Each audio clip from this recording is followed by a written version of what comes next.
Hello, everyone, and welcome to the Brownstone. I'm your host, Dr. Michelle, and you're listening to Numbers Don't Lie, where you learn to. Ooh, I'm gonna have to cut that. Start over, Michelle. Hello, everyone, and welcome to the Brownstone. I'm your host, Dr. Michelle, and you're listening to Numbers Don't Lie, where you learn to get out your feelings so you can make the best decisions for yourself, your family, and your business. Today, guys, I have a special treat. I say that every week because the people that I bring are very special, very knowledgeable, they're experts in their field, and this week is no different. My guest today is Janine K. Brown. She is a leadership, like she's one of the people that in leadership and training. So if you have a team, you need to get your hips to this screen, share this with other people that have a team, because she knows what she's talking about. Okay. I had the pleasure of working with her recently, and I'm excited for her to share all about what she does. She has a book out there, so she knows what she's talking about. Okay. There is social proof. All right. She's not somebody that's found on the street. So without further ado, welcome Janine K. Brown. Well, Hi, hello, Dr. Janine. Michelle. Thank you for having me on the show today. I'm so excited to be here. And yes, you did not find me on the street. Okay.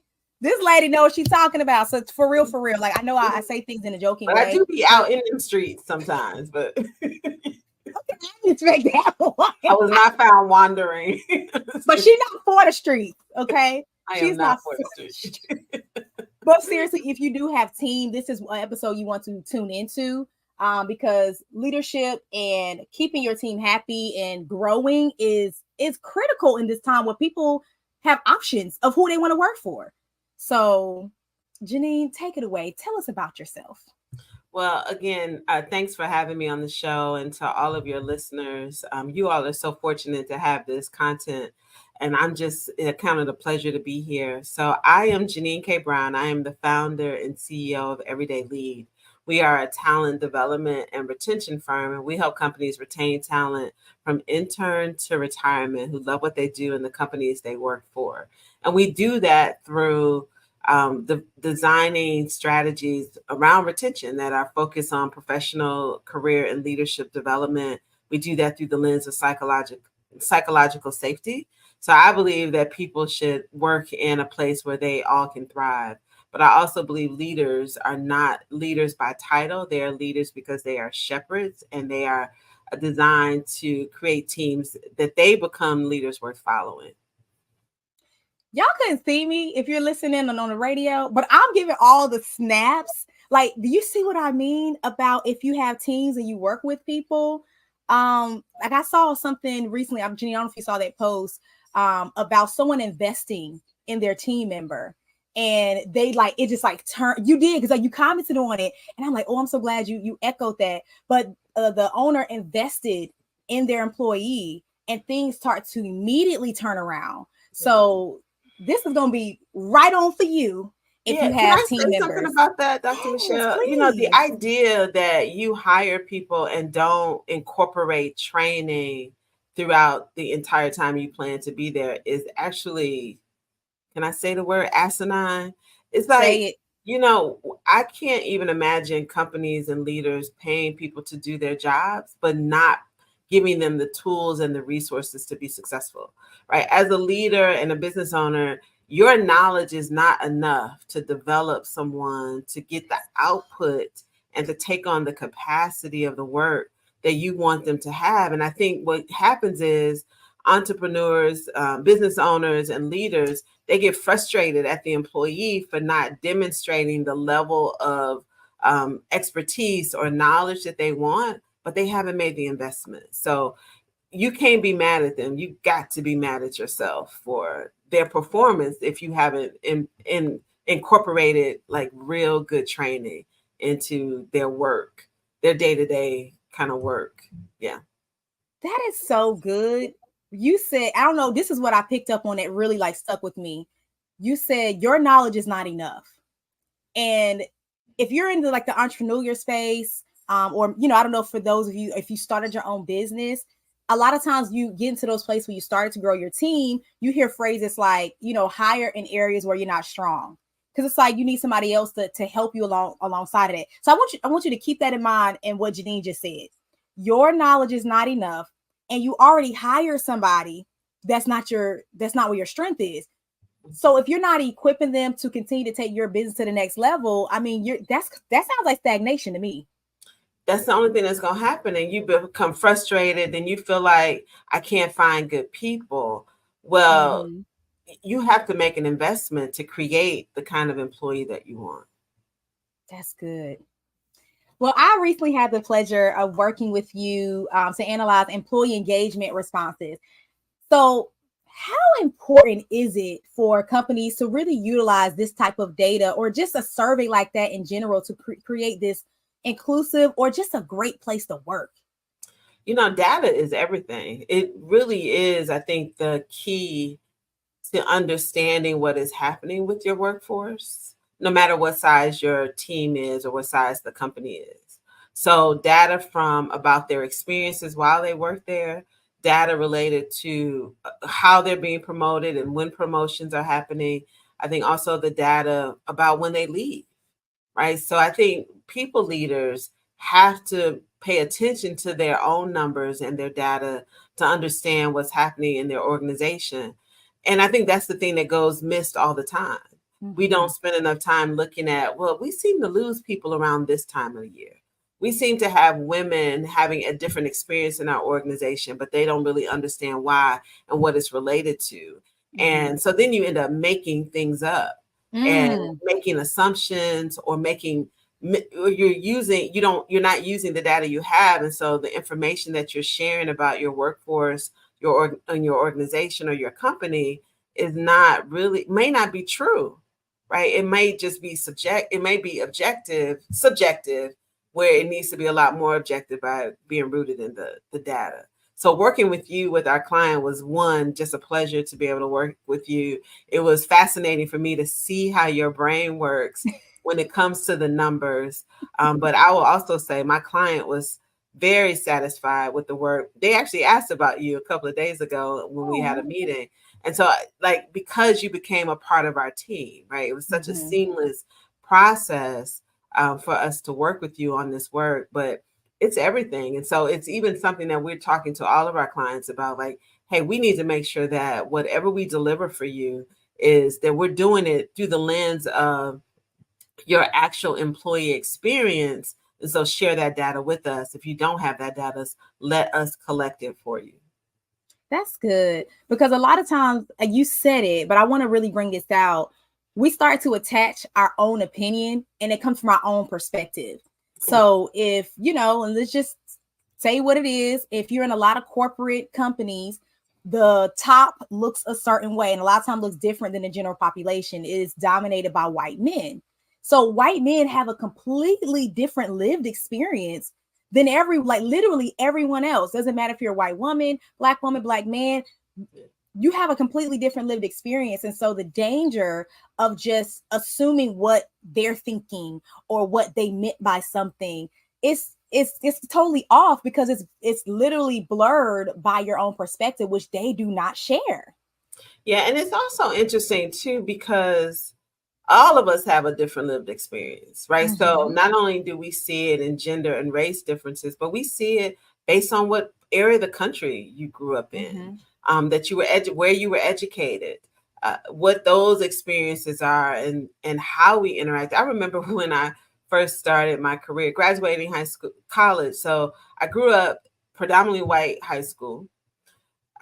Went to college, a historically black college and university, so a black experience, and then started in corporate. And a lot of my friends from college would call me like, "How do you work with these people?" Right? They had this experience what I found, and I didn't get it at first. And they was like, Janine, you just talk to them and you say whatever. I was like, I grew up in this culture, so I get Mm-hmm. it. But I think it also helps inform how I see organizations, right? So it's not just like our differences in that. And I think one of the things as people leaders, why I think it's so important to understand data, but also to be, culturally knowledgeable about the people in your organization, right? To be reading books about other cultures, to be reading books about leading teams and what it is to build those teams, to drive innovation, and to even help your employees increase their capacity. One Mm-hmm. thing I know for sure, great leaders can get people to do anything for them. Mm. Like they want to work, they want to do more, they want to expand their capacity because you have given them the motivation, you have informed them, you have celebrated them in the areas where they flourish. So all they want to do is say, I want to work for Dr. Michele. I want to do this work. I want to be able to make her proud. It becomes a parental relationship that a Wow. lot of people overlook. But unfortunately, too many leaders use an authoritative dictatorial approach to managing their teams. And the same with business owners, right? Mm-hmm. They don't motivate people to want to commit and stay with them long term. That's good.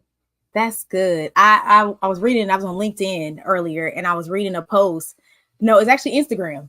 And it was a man, they were responding to him and he was saying, well, if I'm reading your resume and I see that you jumped around to different companies, pretty much he's saying like, I'm not going to want to invite you on to be an employee or in an interview. And so people were responding to it and saying like, well, loyalty isn't rewarded at most places. So it's like, and I firsthand, I know where you can go out. People, someone said I went out to another job and got like an instant pay raise, as opposed to if I just got promoted. So it's like you get promoted, your company looks like this versus go out and come back. Now you come back in a totally different tax bracket. Yeah. So it's like the way we've done things really has to be challenged. Yeah. I might not make any friends saying this, but I don't know what the heck those folks in HR be doing. Right. And so you're right. I know a lot of people. So what you said, there's a couple of dynamics in what you said. So he was saying, hey, people who job hop are not the kind of candidates I'm looking for. So that's a generational thing. So if you are a Gen X, so over the age of 50, or a baby boomer, you don't feel like those people are committed to the work, and you have a lot of bias that's built into people who job hop. If you are a younger millennial, so say maybe even a millennial that's 40, say 42, 40, because people forget millennials are in their 40s now, right? So all the way from 40 to 30, though, that big gap of that millennial population feels like, oh, well, you got a lot of experience. You understand these different organizations. So we got a generational issue there. So that, again, like being informed, understanding who you're working with. And then I think there's a lack of insight on what's happening in the job market right now. So why people jump around. And then the last thing that you said was sometimes to get your money up, you might have to leave Google and go to Amazon and then come back to Google. Yep. Unfortunately, you find that people who boomerang, which means that they left a company and they come back to it, they do end up making more money than they would have made had they stayed. Did you know that data-driven organizations were 19 times more profitable? 19. You heard me right.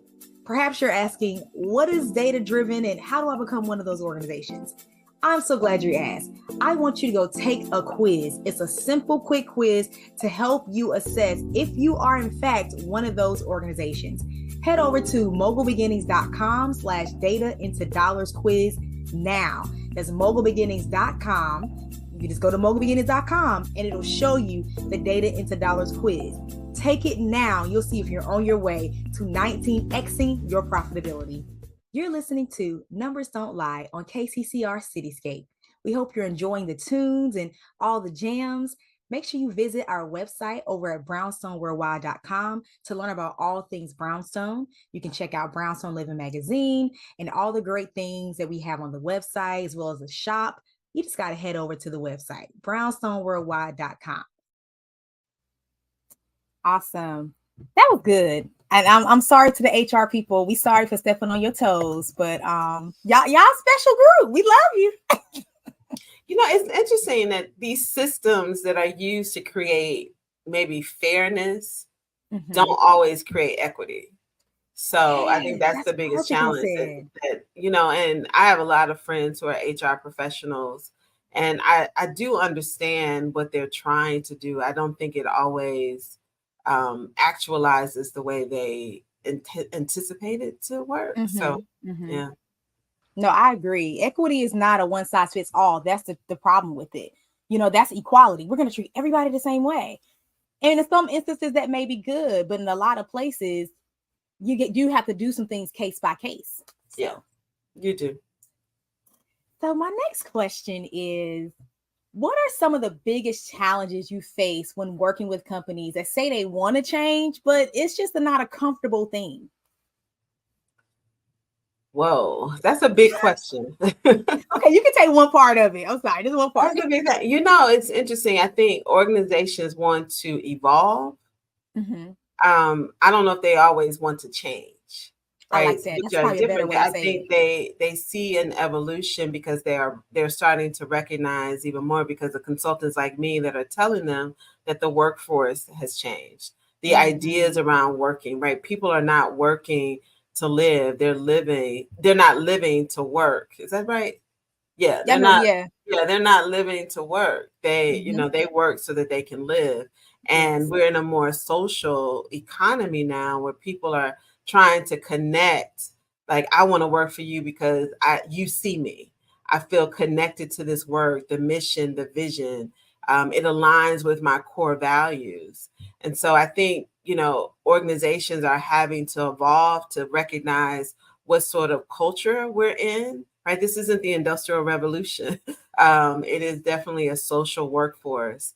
And so what we find is that we just try to challenge and push the envelope for our clients, right? We ask the questions and let them settle into their own answers around it. And then we challenge their answers. And so in order to do that, I think it's really important for consultants like me to just inform our clients about what's happening in the marketplace and let them see what they need to do. Because again, numbers don't lie. If we Hmm. are doing evaluations on your organization year after year, collecting data, you're going to see these reoccurring themes. And so then you're going to be forced to say, hey, are we stuck in how Mm. we've been in, even in a profession, right? So we do a lot of work in the accounting profession, and we've been challenging that profession, and the profession has been challenged because the talent pipeline is shrinking. The number of people majoring in accounting is reducing across all races and genders.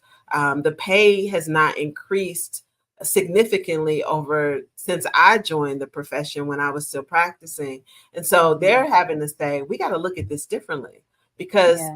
this workforce, they don't want to work 60 hours a week, 70 hours a week. This whole idea of what a busy season looks like, y'all can have that. Right. Um, and they also look, this is also the first generation that is that's coming into the workplace overwhelmingly with parents who are college graduates who work these long hours who were not at home. Mm-hmm. These people are like, I don't want to be like my dad. He was That never part. home. He didn't come to my games. He didn't. I want to be there for my children. And so, that's probably a longer answer to your question, but people have to recognize that and they want to be mobile. They want to work from in Yes. everywhere, which creates its own problem. So that's a Yeah. whole different probably show and episode about hybrid and remote work, right? The readiness of your workforce is going to be impacted by remote work. But those are the things that I see that come up most often when trying to get our clients or other companies to consider what change looks like in their Hmm. organizations. I like that you use the word evolve because change is a very strong word because everything doesn't need a 180. It just No. needs sometimes, like you said, some tweaks to understand the culture of new employees. But you're absolutely right. My generation and younger, especially what is these, the Gen Zs, oh, they're not about to do the standard 40-hour week, coming to the office every single day. I don't even want to do that anymore. I want to be able to come in, a few times a week. I prefer to work from home, but that's me. But yeah, we saw how that is. We saw how that loyalty was rewarded. A lot of times it wasn't. You left home, you left, some of them left without a pension because the company went bankrupt, or you got fired and they lost everything. So that amount of loyalty, we're just like, nah, I'm good on that. And it comes Yeah. out, oh, they don't want to work. That we Oh, don't. I knew I'm you gonna were going to say take it. that. I'm gonna I, take it away. I knew you were going to say that. And it's interesting because it's, I'm like, how do we get to that conclusion that these people don't want to work? No, they just don't want to work how you worked.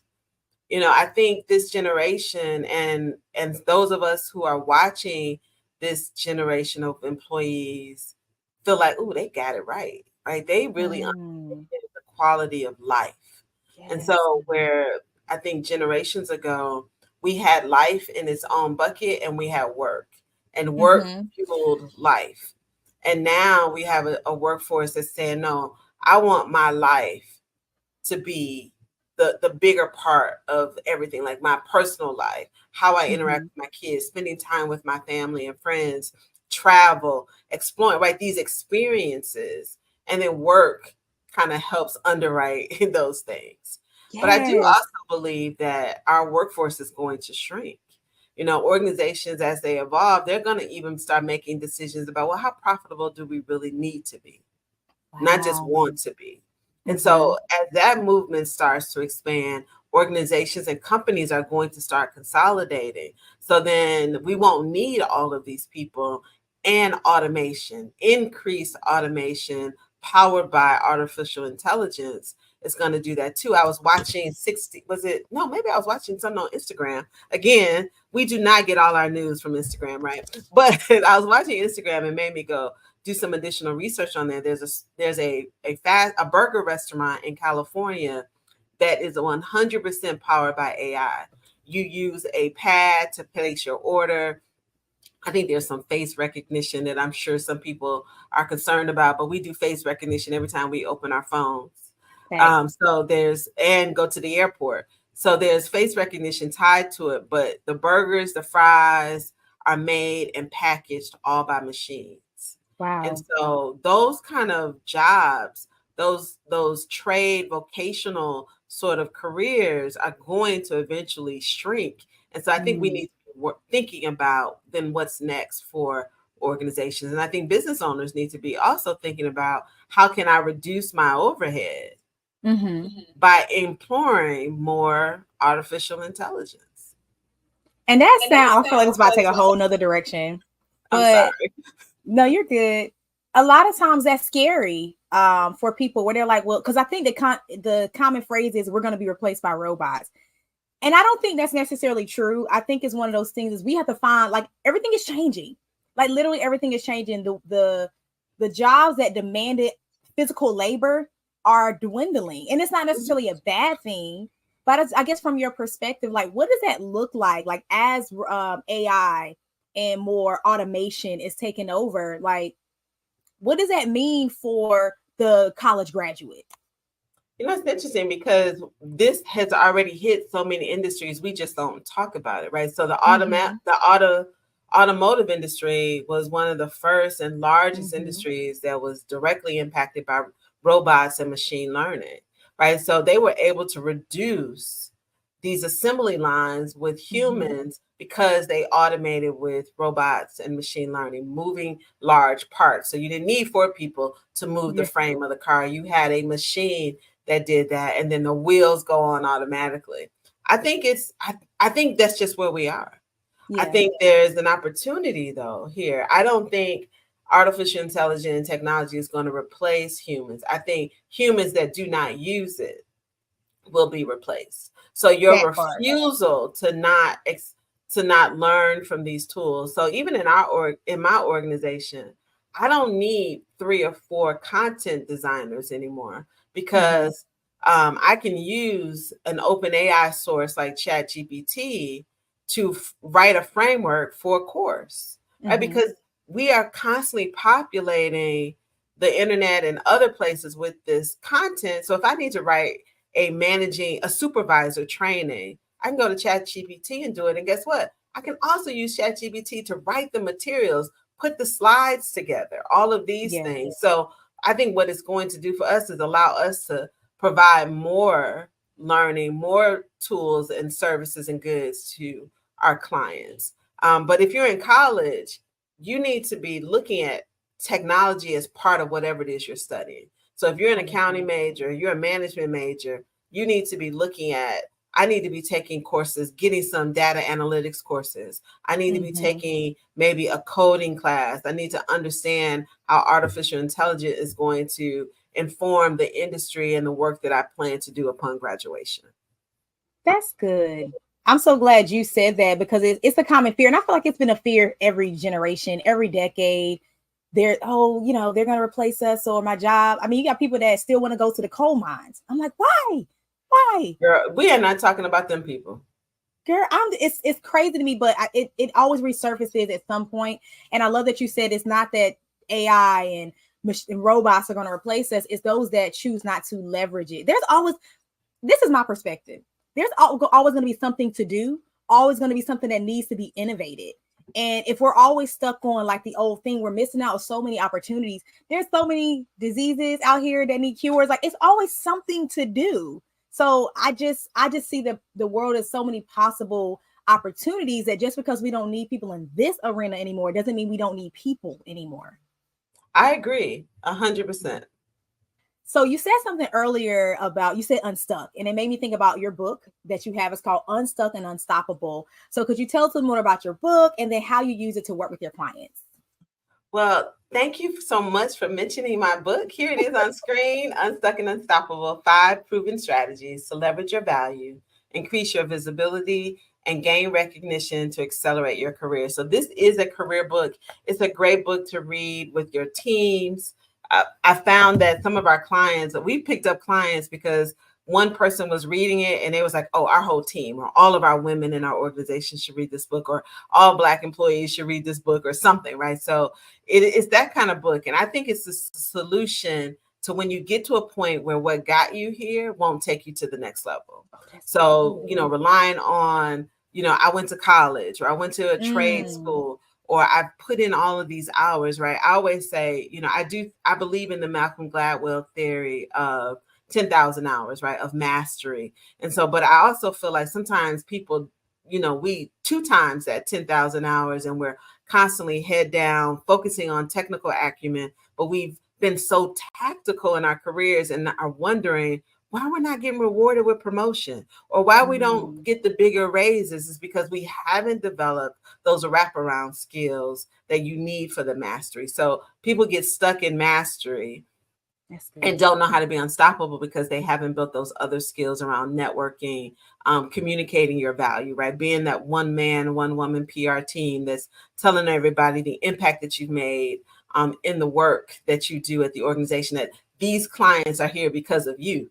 Not just because we got a good product. They could be anywhere else, but they're here because of what I've done to maintain these relationships. And so that's what we do. We use the content in the book for on our one-to-one coaching, our group coaching programs and workshops that we do in companies and organizations. And we do this work for companies of all sizes. So you could have a team of 30 people, or you could have an organization that has 15,000 employees or more, and have global reach. And so it works. And so I'm really proud of this book. It was named one of the best career books of 2022. Hopefully we'll be on that list again.